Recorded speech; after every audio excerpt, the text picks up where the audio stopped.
Hello, guys. Welcome back to S3D. And yeah, this is going to be the official review of the Mega House Gundam Military Generations, the 3.75-inch scale figures of the Zeon soldiers. This one is number 5, the female Zeon soldiers in the spacesuit outfit. And yeah, originally I didn't want to do this review, but I did actually mess with this figure for a couple of days. Uh, there is definitely problems, and I can tell you right off the bat, for Mega House to charge like around $50 for these figures, I think is a little steep. Um, Probably something I cannot recommend to everybody at this price point. If they price these things around $30, I can see there may be a little bit more appeal. The problem with this figure is mostly in the quality control. The paint is not very good. So anyway, let's go ahead and take a look at the figure real quick. So obviously here we have the Zeon Soldier. I'm going to give you guys the pros on this figure. The articulation, the engineering for these joints are actually very good. And even though it's plasticized PVC, it doesn't, you don't really feel the gumminess that you would associate with, like, most plasticized PVC figures. Obviously, when you have stuff like the strap right here, this is obviously very plasticized. But most of the figure itself, I think it contains ABS as well. So maybe some of these parts, like the backpack and the rifle, could be ABS, or those could be, uh, something that can be machined or something. Maybe Delrin plastic. But anyway, yeah, the biggest problem with this figure is the paint job. The paint job is actually very sloppy for something that's like $50. You can see right here, the straps on her shoulder is fully painted, but look at right here, it's missing like the whole entire section. And yeah, there's also a lot of paint bleeding, and unfortunately, even the head, there's like little uh, chunks of paint everywhere. Also, right here on the belt, that is a fingerprint. Someone have accidentally touched the figure. This is what happened when you try to assemble a figure when the paint is not fully cured. You leave a freaking thumbprint right on there on that belt buckle. Yeah, the paint, the quality control on these figures leave a lot to be desired. It does actually come with a lot of accessories, so honestly, even with the accessories, I feel like we're not getting our money's worth anyway. So we got these the ration packs. The ration packs, you got the instruction right here on how to put on the stickers. We got the stickers right here. That's kind of cool. And then we got this, this is like basically like a pulley system that allows the Zeon pilots to, get on and off their Zaku's, when they're outside of the base, when they have to get off their mobile suits, while, like, outside of their headquarters and stuff like that. So, this allow them to quickly ascend and descend.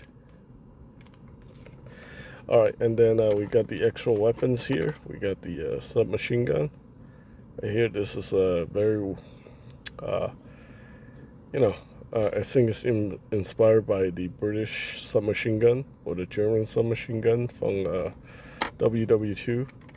Same thing here. We got the laser pistol, obviously. This is also very inspired by the German Walter uh, pistol from WW2. We also have the sniper rifle, which she's holding right here. I think the sniper rifle is probably the best looking weapon, the most sci-fi looking weapon in this set anyway. All right, so we got the box. This is meant to store the, you know, the rations, but I actually put all her hands in there, her option hands. The hands are actually very easy to swap out. You do want to be gentle, be careful because you can potentially break the pegs on those hands. I also learned something very cool about the head scope. So basically, you can actually remove this front visor part right there. And this is exactly the same head scope. That's right there. It's just part of it. They disassemble. They cut it up. So, yeah. This one has same paint issues. Paint is not very good on these figures, unfortunately. For the price point, yeah, it's just somewhat. It's again, like I said, it leaves a lot of stuff to be desired. But overall, the articulation on these figures, you do get, significant more articulation out of these Mega House 3.75-inch figures than you would even with the Joy Toy figures. The articulation on these things are phenomenal. You get the double jointed elbows, you get the triple jointed torso section, and you get the double jointed knees. So and then you get the hinge for the feet, and even you get the toe articulation, which is quite incredible for something that's like 3.75 inch.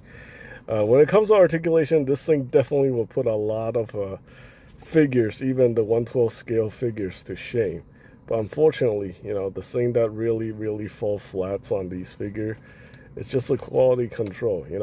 If Mega House can up the quality control on these figures, just by a little bit, up a notch, so you don't get like bullshit like fingerprints on the paint, the chunks on the hair and stuff like that, or missing a whole section of paint. I would say these figures are definitely worth like around $35. Yeah, but anything over $35 is really stretching it. I know the articulation is great, but you get a bunch of accessories. They also have to pay the Bandai Sunrise tax for licensing out a Gundam property. Plus, it's a Japanese product. But still, overall, I definitely cannot recommend paying more than $35 for these figures. I think in Japan it's priced over $40. So yeah, it's like $10 more than what I recommend paying for these. Obviously, unless you have some character that you really, really like and you want in this scale, then if you're a diehard fan and you don't care, the price is not an object, not something that you're concerned with. Yeah, by all means, just buy the whole set. But if you're on a budget and you're just curious, I definitely just recommend skipping these. Go buy whatever it is that you collect. If you're collecting Robodamashi, like myself, I really should have spent the $50 on the Robodamashi figure. Like anything is better than like this figure. The only reason, obviously you guys know I'm a Zeon guy, and I wanted as much Zeon characters or mobile suit as I can get. And since this is Zeon Soldier, that's my excuse of buying it. But yeah, definitely a mistake on my part. I will not be buying any more stuff in this line. I was thinking if they make Annabelle Gato, I might be interested in buying it.